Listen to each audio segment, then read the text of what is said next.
Hello छात्रों, मैं संतोष sir class 8वीं की आज वर्ग 8वीं की विषय हिंदी व्याकरण में पाठ भाषा, लिपि और व्याकरण एवं व्याकरण लेकर आए हैं।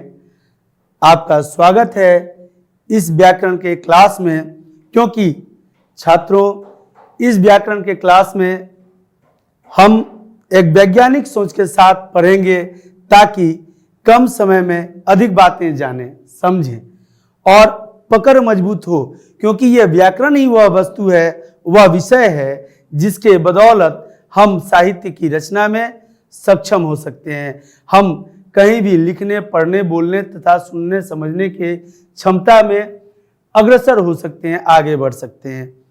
और उन सभी चीज़ों के लिए आवश्यक होती है भाषा, क्योंकि भाषा के बगैर हम अपने विचारों का आदान प्रदान नहीं कर सकते। आज कई वैज्ञानिक ऐसे हैं जो अपने द्वारा बनाए गए सिद्धांतों को लिखकर इस दुनिया से विदा हो जाते हैं, परंतु उनके सिद्धांत रह जाते हैं और उन सिद्धांतों पर हमारे नौजवान नए वैज्ञानिक कार्य करके उससे आगे की दूरी तय करते हैं। इसलिए यह भाषा अत्यंत आवश्यक वस्तु है हमारे जीवन का, हमें एक दूसरे के विचारों को समझने का। तो यह भाषा, लिपि जिससे लिखी जाती है, लिखने की विधि होती है लिपि, तथा व्याकरण जो नियमों का एक किताब है जिससे के हिसाब से ही हम साहित्य की रचना करते हैं, इसके नियमों पर चलते हुए इसे जानना सबसे पहले जरूरी है। और एक बात, भाषा, लिपि और व्याकरण इसलिए जानना जरूरी है छात्रों, आपने देखा होगा एक बड़ी सी बिल्डिंग बनती है और बड़ी सी बिल्डिंग बनने के बाद हम देखते हैं कि जो जमीन के ऊपर वाले हिस्से हैं बिल्डिंग के, उसे साल दर साल प्रति वर्ष कभी लाल, कभी पीला, कभी बैगनी, कभी हरा, कभी नीला अपने मनपसंद रंगों से रंगा करते हैं। परंतु नेव के उस ईंट से, उस प्रथम ईंट से जो कीचड़ में कहीं पड़ा हुआ है, उसके ऊपर कीड़े चल रहे होंगे, उससे कोई पूछने तक नहीं जाता कि तुम्हारा हाल क्या है। ठीक उसी तरह से अगर हम उस नेव के प्रथम ईंट की भूमिका को देखें तो यह बड़ी सी दिखने वाली बिल्डिंग उसी के कंधे पर सवार होकर के खड़ी है, वह कितना मजबूत है। ठीक उसी तरह छात्रों, अगर हम साहित्य को देखते हैं तो साहित्य एक बिल्डिंग है, तो उसका प्रथम ईंट भाषा, लिपि और व्याकरण है। अर्थात यह नेव का वो ईंट है जिसके बगैर हम साहित्य की कामना कर ही नहीं सकते। इसलिए यह पढ़ना जरूरी है, समझना आवश्यक है। और आपसे उम्मीद यही है कि आप ध्यान से इसे समझ रहे होंगे और एक वैज्ञानिक सोच के साथ समझना, क्योंकि व्याकरण को कई छात्र सोचते हैं कि बड़ा क्रिटिकल सब्जेक्ट है ना। आप क्रिटिकल को सहज बनाइए। क्रिटिकल तो सारे काम क्रिटिकल हैं, कौन सा काम आपके लिए असहज नहीं है। बचपन से कोई सीख कर आता नहीं, सीखने की क्षमता विकसित कीजिए। एनर्जी से नहीं, विल पावर से काम होता है। विल पावर बढ़ाइए और उसी विल पावर को बढ़ाने के लिए, इनकरेज करने के लिए, विल पावर में इनकरेजेशन के लिए, किस विल पावर में, तो साहित्य रचना की विल पावर में इनक्रीजेशन के लिए, बढ़ोतरी के लिए ही हम व्याकरण का सहयोग लेते हैं। और व्याकरण अहम भूमिका निभाती है किसी भी साहित्य, किसी भी भाषा के साहित्य रचना में। आइए छात्रों, व्याकरण के प्रथम अध्याय भाषा, लिपि और व्याकरण को पढ़ें। इसमें अधिगम संप्राप्ति हम क्या क्या पढ़ने वाले हैं, अपने इस पाठ में क्या क्या पढ़ने वाले हैं, यह आपको बता दूं छात्रों कि इस पाठ को मैंने दो पार्ट में, दो भाग में बांटा है ताकि सहजता से अच्छे से समझ लें। आप ये ना सोचिएगा कि दो पार्ट में बटा हुआ है तो बहुत सारे चीज़ सर समझाएंगे, समझाएंगे, समझेंगे हम लोग बहुत सारे चीज, लेकिन एकदम आसानी से, ताकि सब यहां जमा हो जाए। क्योंकि छात्रों, मोबाइल में चिप होता है, कंप्यूटर में चिप होता है, सबकी MB GB एक कैपेसिटी होती है, बट लेकिन हमारे मनुष्य के मस्तिष्क का कोई MB GB नहीं है। यह इसकी कैपेसिटी मापी नहीं जा सकती, आंकी नहीं जा सकती। समुद्र की गहराई हो या आकाश की ऊंचाई, हम सूर्य तक पहुंच नहीं पाए हैं, लेकिन सूर्य के धरातल पर कितनी तापमान होती है यह मनुष्य जान के बैठा है। तो सिर्फ अनरीडेबल मेमोरी के वजह से इसके कैपेसिटी को मापा नहीं जा सकता, और इसी के कैपेसिटी को इंक्रीज करने की, बढ़ाने की क्षमता विल पावर कहलाती है। विल पावर, मन का बल। आइए छात्रों, इसमें हम पढ़ने वाले हैं जो पार्ट अलग अलग बांटे हैं। भाषा की परिभाषा पहले स्लाइड में देखेंगे, फिर दूसरे में भाषा का विकास पढ़ेंगे, फिर तीसरे में हम पढ़ेंगे इसी तरह से सिलसिलेवार ढंग से भाषा की परिभाषा, फिर भाषा का विकास, कैसे हुआ भाषा का विकास, कब से हुआ, कहां से हुआ, ये जानेंगे। फिर भाषा की विशेषताएं, भाषा की विशेषताएं क्या क्या है, कि क्यों करें हम ये काम, क्यों पढ़ें भाषा को, तो उसकी विशेषताएं इतनी है हमारे जीवन में कि हमें पढ़ना होगा, हमें समझना होगा, इसलिए पढ़ें। यह विशेषताओं को देख करके दर्शित होगा। रचना के आधार पर भाषा के प्रकार या भेद एवं परिभाषा। भाषा की परिभाषा के बाद भाषा के भेद हैं। भाषा के भेद दो आधारों पर वर्गीकृत किए गए हैं, रचना के आधार पर और उत्पत्ति के आधार पर। तो उसके बाद हम पढ़ेंगे उत्पत्ति के आधार पर भाषा के भेद एवं परिभाषाएं। फिर भाषा, यूं तो बहुत सारी भाषाएं हैं हमारे भारत में, लेकिन भारत में जो मुख्य 22 राजभाषाएं हैं उनके बारे में पढ़ेंगे, उनका नाम जानेंगे, समझेंगे और किस तरह से उसे याद रख सकते हैं, इसकी एक कला विधि देखेंगे। अगली है बोली की परिभाषा। बोली की परिभाषा, बोली क्या है, कैसा है, क्यों है। उसके बाद लिपि की परिभाषा, इसमें लिपि के बारे में हम पढ़ेंगे, बोली की विशेषताएं पढ़ेंगे, लिपि की विशेषताएं पढ़ेंगे। व्याकरण की परिभाषा, व्याकरण की विशेषताएं या महत्व क्या क्या है हमारे साहित्य जगत में, व्याकरण के विभाग की जानकारी, और अंत में पढ़ेंगे व्याकरण के विभाग की जानकारी। तो 1 2 3 4 5 6 7 8 9 10 एंड 11 11 बिंदुएं हैं जिन्हें हम इस वीडियो में, इस पाठ में समझने वाले हैं। तो छात्रों, बी केयरफुल, ध्यान से आप देखिए और समझिए, क्योंकि एक एक पॉइंट में कई बातें हैं, कई क्वेश्चन छुपे हुए हैं। एक लाइन में कहा जाए तो 5-6 क्वेश्चन तो आसानी से छुपे हुए हैं, जो किसी न किसी कॉम्पिटिटिव एग्जाम में आपसे मुलाकात होती ही रहती है ना छात्रों। और छात्रों के पास एक अहम हथियार होता है अपने युद्ध स्तर को संभालने के लिए, सुधारने के लिए, वो हथियार होता है ध्यान। और इस ध्यान को जो बिखेर के कार्य करता है उसका ज्ञान बिखर जाता है, स्थित नहीं हो सकता, एकत्रित नहीं हो सकता। इसलिए ध्यान अगर एकत्रित है तो निसंदेह ज्ञान की प्राप्ति तो निश्चित रूप से होगी। भाषा, भाषा की परिभाषा, मनुष्य अपने भावों या विचारों को जिस माध्यम से प्रकट करता है उसे भाषा कहते हैं। मनुष्य अपने भावों एवं विचारों को जिस माध्यम से प्रकट करते हैं उसे भाषा कहते हैं। अपने विचारों को एक निश्चित माध्यम से प्रकट करता है मनुष्य, कैसे कैसे कर सकता है।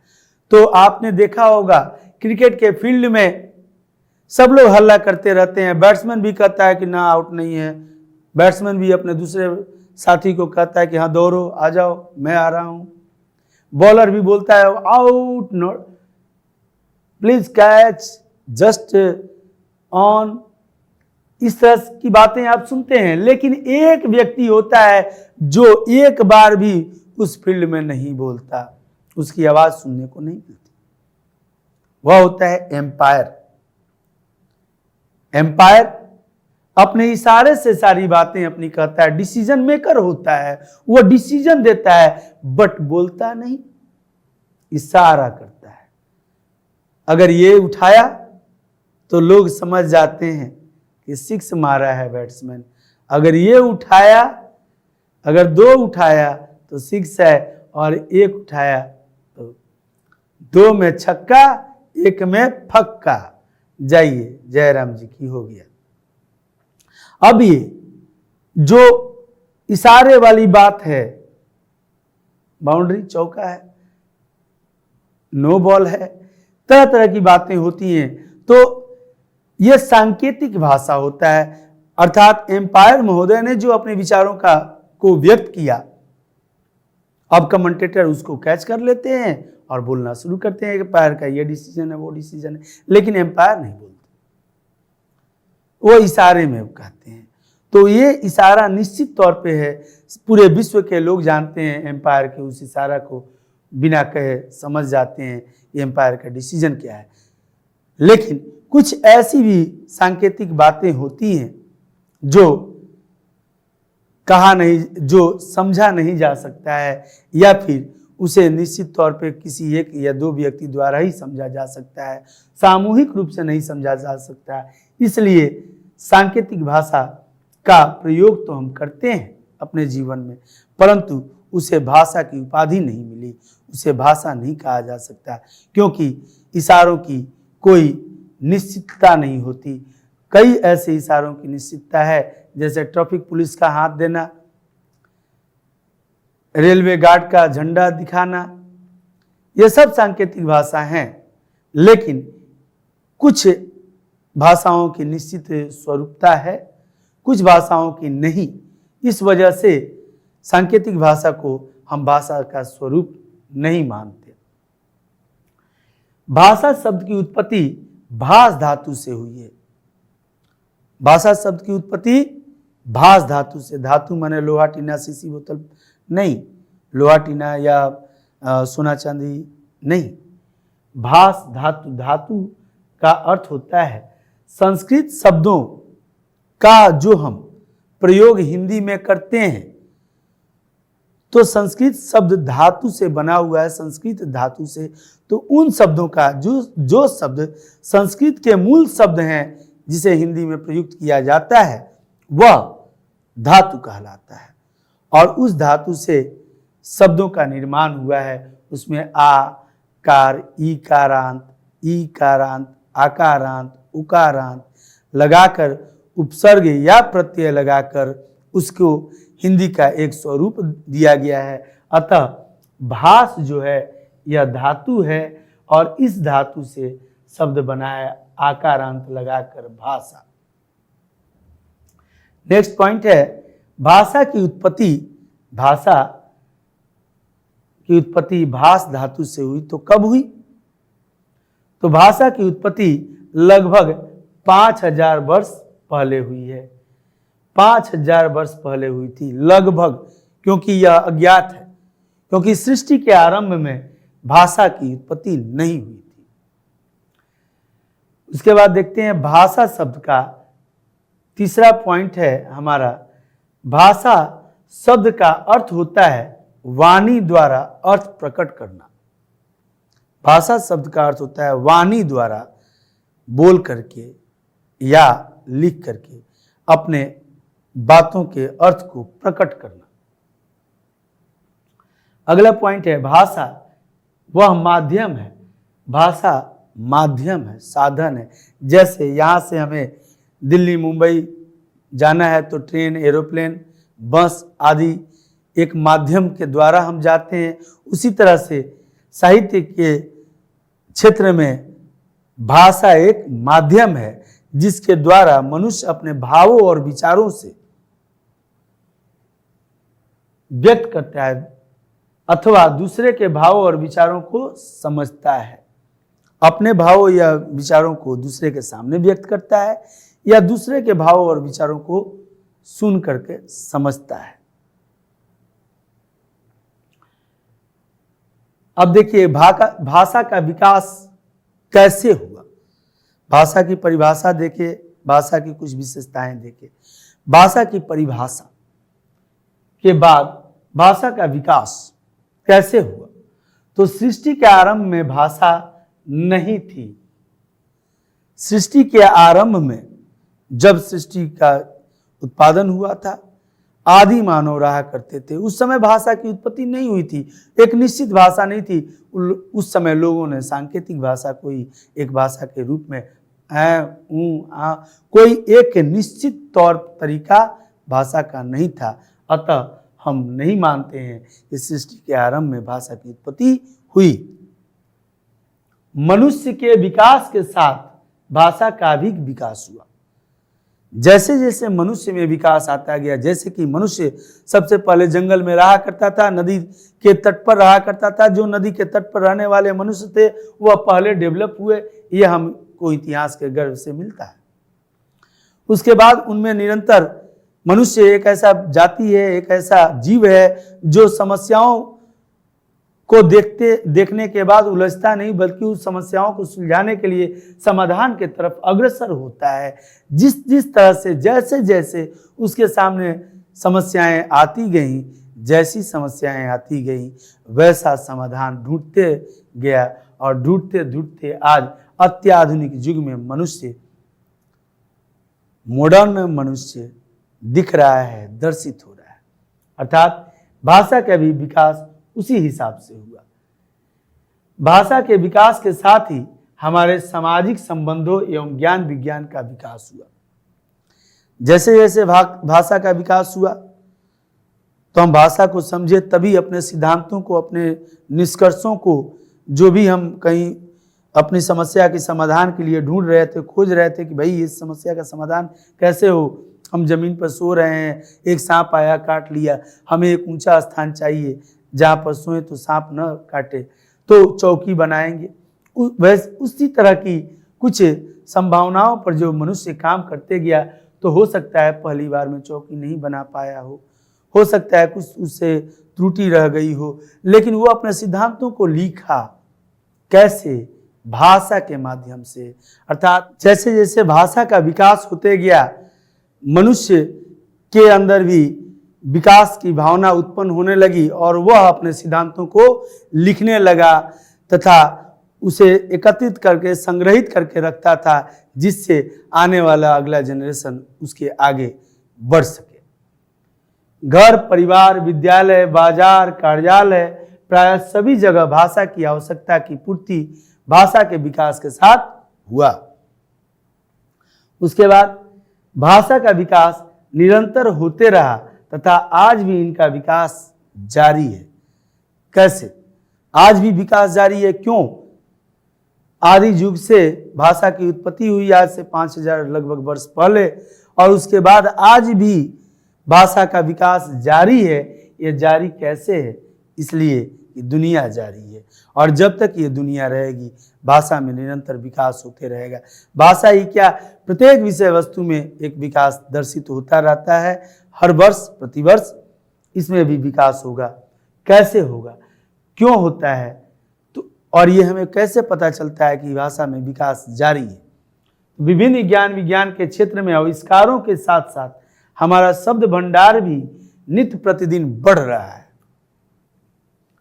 आविष्कारों के साथ साथ आविष्कार हो रहे हैं, और तरह तरह के अलग अलग आविष्कार जब हो रहे हैं तो भाषा में विकास का यह घोतक दिखाई देता है।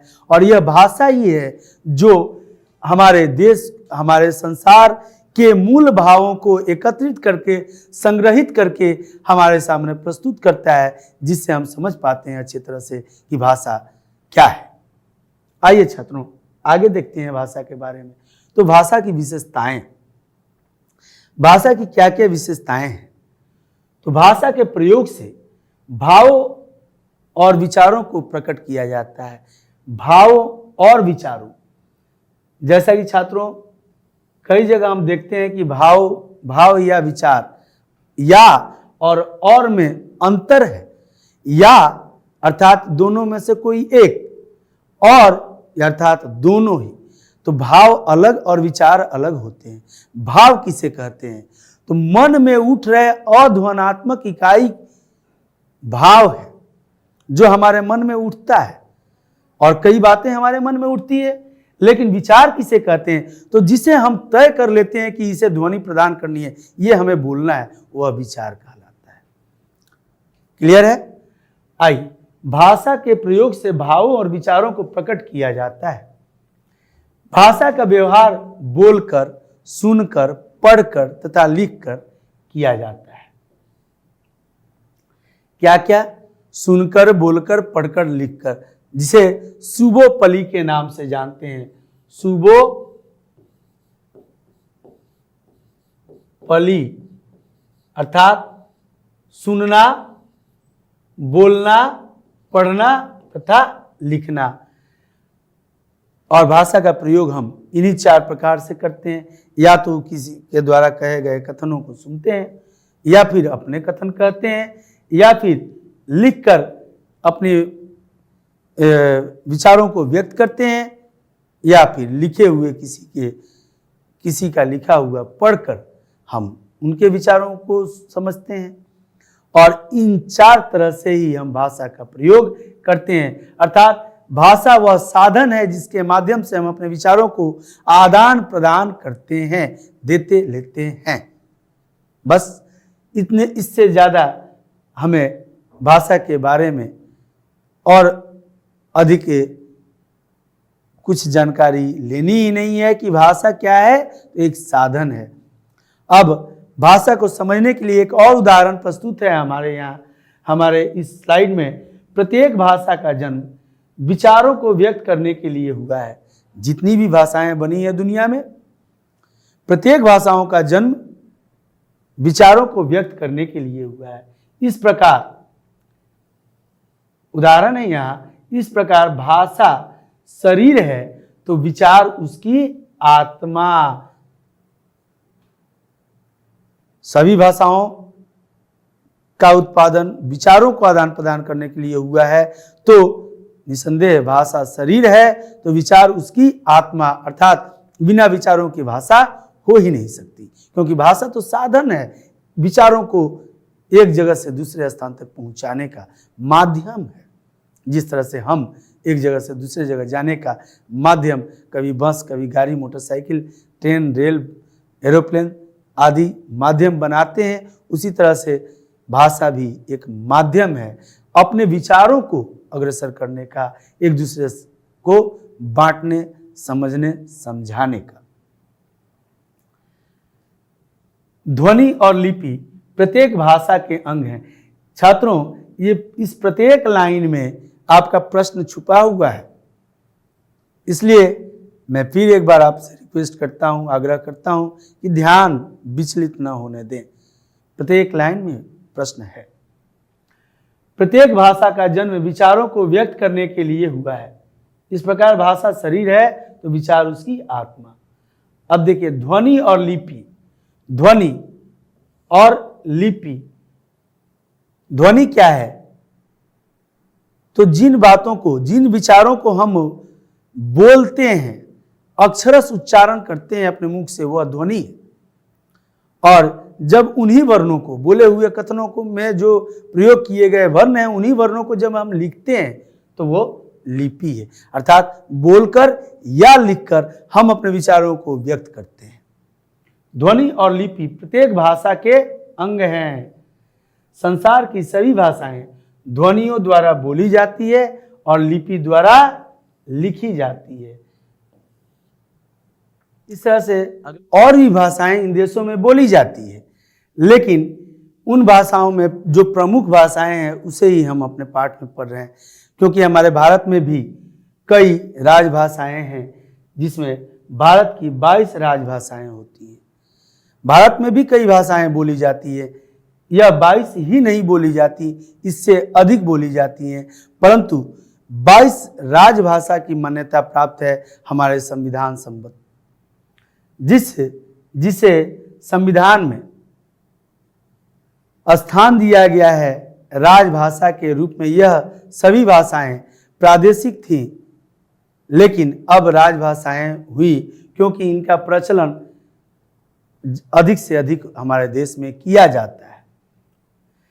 14 सितंबर 1949 को भारत के संविधान में हिंदी को राजभाषा घोषित किया गया। 14 सितंबर 1949 को भारत के संविधान में हिंदी को राजभाषा घोषित किया गया और इसलिए 14 सितंबर को भारत में हिंदी दिवस मनाया जाता है। भारत में हिंदी दिवस मनाया जाता है 14 सितंबर को प्रत्येक वर्ष। अगला पॉइंट है अंतर्राष्ट्रीय हिंदी दिवस। अंतर्राष्ट्रीय हिंदी दिवस, हिंदी एक अंतर्राष्ट्रीय भाषा भी है और अंतर्राष्ट्रीय हिंदी दिवस प्रत्येक वर्ष 10 जनवरी को मनाया जाता है। छात्रों, संभव है कि आपके लिए ये नई जानकारी हो कि अंतर्राष्ट्रीय हिंदी दिवस 14 सितंबर को मनाया जाता है, यह तो प्राय सभी जानते हैं। अंतर्राष्ट्रीय हिंदी दिवस, अंतर्राष्ट्रीय भाषा है हिंदी। हिंदी हमारे देश के संविधान में राष्ट्रभाषा की उपाधि नहीं प्राप्त कर पाई। वह हिंदी की इतनी गरिमा नहीं बढ़ी कि वह राष्ट्रभाषा बने, लेकिन मान्यता के आधार पर हमारे देश के अधिकाधिक क्षेत्रों में बोली जाने वाली भाषा होने के कारण हिंदी सर्वविदित है कि राष्ट्रभाषा मानी जाती है, परंतु संविधान सम्मत नहीं है। संविधान में इसे अनुच्छेद नंबर 343 में राजभाषा घोषित किया गया है। दूसरी जानकारी जो एक है छात्रों, जो जनरल नॉलेज, सामान्य ज्ञान के माध्यम से, कि विश्व की एक ऐसी संस्था है एथनोलॉग, विश्व की एक संस्था है एथनोलॉग, जिसका मुख्य सचिवालय मॉरिशस में है। आपको ध्यान हो छात्रों कि मॉरिशस की राष्ट्रभाषा हिंदी है। हिंदी अपनी गरिमा और महिमा के साथ पूरे विश्व में ख्याति प्राप्त है और एथनोलॉग ने 2023 में के 10 जनवरी को विश्व हिंदी दिवस के दिन यह बात सिद्ध की अपने अध्ययन के आधार पर कि विश्व की सबसे बड़ी, तीसरी सबसे बड़ी बोली और समझी जाने वाली भाषा हिंदी है। किस संस्था ने? एथनोलॉग ने यह बताया। एथनोलॉग का सचिवालय, विश्व हिंदी परिषद का सचिवालय मॉरिशस में है और सर्वप्रथम 10 जनवरी 1974 को नागपुर में विश्व हिंदी महासम्मेलन का आयोजन किया गया था। भारत के नागपुर में 10 जनवरी 1974 को विश्व हिंदी सम्मेलन का आयोजन किया गया था और उस आयोजन के अंतर्गत यह तय किया गया था कि प्रत्येक वर्ष विश्व में हिंदी का प्रचार और प्रसार होगा, जिससे हिंदी अपनी महिमा और गरिमा के साथ सर्वव्याप्त हो। ठीक है छात्रों, इन बातों को जरूर लिख लीजिएगा जिन बातों को यहाँ नहीं दिखाई दे रहा है। ऐसे तो आप वीडियो को दोबारा भी देख सकते हैं। भारत में कई भाषाएं बोली तथा समझी जाती हैं, जैसे कर्नाटक में कन्नड़, असम में असमिया, पंजाब में पंजाबी, तमिलनाडु में तमिल, आंध्र प्रदेश में तेलुगु, केरल में मलयालम, गुजरात में गुजराती तथा बंगाल में बांग्ला आदि आदि आदि। हम उन वाक्यों के अंत में लगाते हैं जो अभी खत्म नहीं हुआ है, अभी और भी उसमें बाकी है। तो ये भाषाएं तो मूल भाषाएं हैं हमारे देश की, जिन भाषाओं में हम कार्यालयों में कार्य करते हैं, अपने विचारों को व्यक्त करते हैं, लिखकर, पढ़कर, बोलकर, सुनकर। भारत की 22 राजभाषाएं। छात्रों, इन 22 राजभाषाओं के नाम बहुत से छात्रों को याद होगा, बहुत से छात्रों को नहीं होगा, लेकिन यहाँ पर जिस आधार पर हमने इसको सजाया है, यह अ, आ, हर्षई, दीर्घई, अर्थात हमारी जो वर्णमाला सजी हुई है अ से लेके ज्ञ तक में, उसी तरह से मैंने अल्फाबेटिकली हमने सजाने की कोशिश की है ताकि इससे बेहतर ढंग से याद हो पाए। पहला होता है असमिया। असमिया जो आसाम की भाषा है, लेकिन फिलहाल यहाँ पर किसी प्रदेश की भाषा नहीं बल्कि यह भारत की 22 राजभाषा है। इन्हें गौरव प्राप्त है राजभाषा बनने का, अर्थात राजभाषा उन भाषाओं को कहते हैं जिनका प्रयोग हम कार्यालयी क्षेत्रों में करते हैं, लिखने पढ़ने के लिए, दस्तावेज बनाने के लिए। असमिया, उर्दू, उड़िया, अ से लेके अ तक में ये 3 नाम है। कौन कौन? असमिया, उर्दू, उड़िया। उसके बाद क से 3 नाम है, कन्नड़, कोंकणी, कश्मीरी। ये हो गए 6, अर्थात असमिया, असमिया, उर्दू, उड़िया, कन्नड़, कोंकणी, कश्मीरी। क के बाद ख से नहीं है, ग से गुजराती। उसके बाद ग के बाद च वर्ग में नहीं है, ट वर्ग में ड से डोगरी, ड से डोगरी। उसके बाद त से तमिल, तेलुगु और न से नेपाली। ये 11 हो रहे हैं। कौन कौन? फिर से एक बार, असमिया, उर्दू, उड़िया, ये 3 है अ से अ तक में। कौन कौन? असमिया, उर्दू, उड़िया। उसके बाद 3 है क का, क के नाम से, कन्नड़, कोंकणी, कश्मीरी। उसके बाद गुजराती, डोगरी, तमिल, तेलुगु और नेपाली। ये 11 हैं। 50% आपके एक रो में सजे हुए हैं।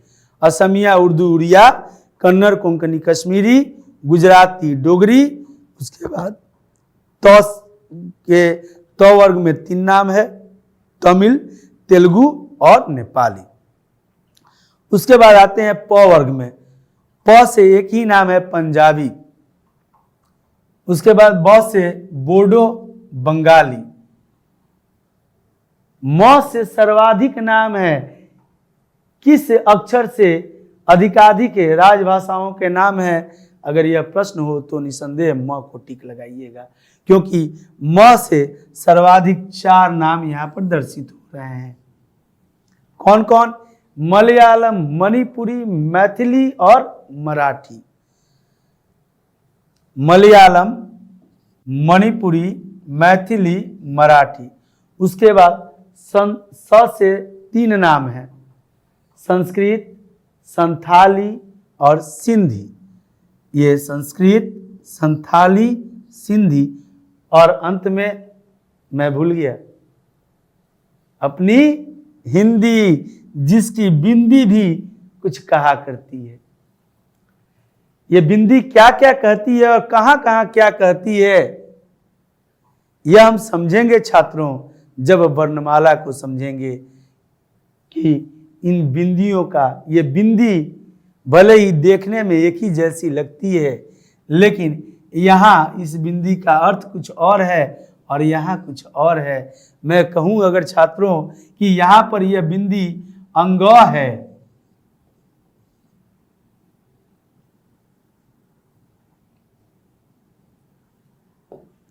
यहाँ पर यह बिंदी अंग है, जबकि यहाँ पर यह बिंदी य है। तो आप कहेंगे सर कैसे? ये कैसे, इसे वर्णमाला में समझेंगे। लेकिन हिंदी की अगर बिंदी कुछ कहती है तो ये देख लीजिए कि कितना कुछ कहती है, अभी इससे अधिक कहती है। छात्रों, आशा करते हैं कि आपको आसानी से समझ में आया होगा, याद भी हुआ होगा। असमिया, असमिया, उर्दू, उड़िया, कन्नड़, कोंकणी, कश्मीरी, गुजराती, डोगरी, तमिल, तेलुगु, नेपाली, ये 11 हो गए। पंजाबी, बोडो, बंगाली, और उसके बाद म से 4 नाम है, मलयालम, मणिपुरी, मैथिली, मराठी। उसके बाद स से 3 नाम है, संथाली, सिंधी, संस्कृत, संथाली और सिंधी। और अंतिम है ह से हिंदी। अ से लेके य तक के सीक्वेंस में अगर सजाया गया है तो इसे आसानी से आप देख करके याद कर सकते हैं कि अ से अ तक में 3 नाम, असमिया, उर्दू, उड़िया। क का अकेले 3 नाम, कन्नड़, कोंकणी, कश्मीरी, ये 6 हो गए। उसके बाद ग से 1 नाम है, गुजराती 7, ड से डोगरी 8, 9 से उसके बाद तमिल, तेलुगु 9, 10 और नेपाली 11। फिर पंजाबी, बोडो, बंगाली। उसके बाद म से 4 है, मलयालम, मणिपुरी, मैथिली और मराठी। स से 3 है, संस्कृत, संथाली और सिंधी। और अंत में आप जानते हैं जिस भाषा को आप इतना चाहते हैं, हिंदी। आशा करते हैं छात्रों आपको बेहतर ढंग से समझ में आया होगा। और अच्छी शिक्षा के लिए, अच्छे कामों के लिए थोड़ा देर होता है, काम देर हो लेकिन दुरुस्त हो तो मज़ा आता है। और मुझे यह पूरा विश्वास है कि आपको इस वीडियो को देख करके बहुत ही मज़ा आया होगा, अच्छा लगा होगा। वैसे तो मेरी आवाज़ कर्णप्रिय नहीं है उतनी, लेकिन आपका प्यार हमें हमेशा मिलता रहता है। आप छात्रों का ही प्यार है और बल है जिससे हमारा मनोबल बढ़ा रहता है। अगले इस पाठ के अगले पार्ट को मैं फिर जल्द से जल्द लेकर आऊँगा।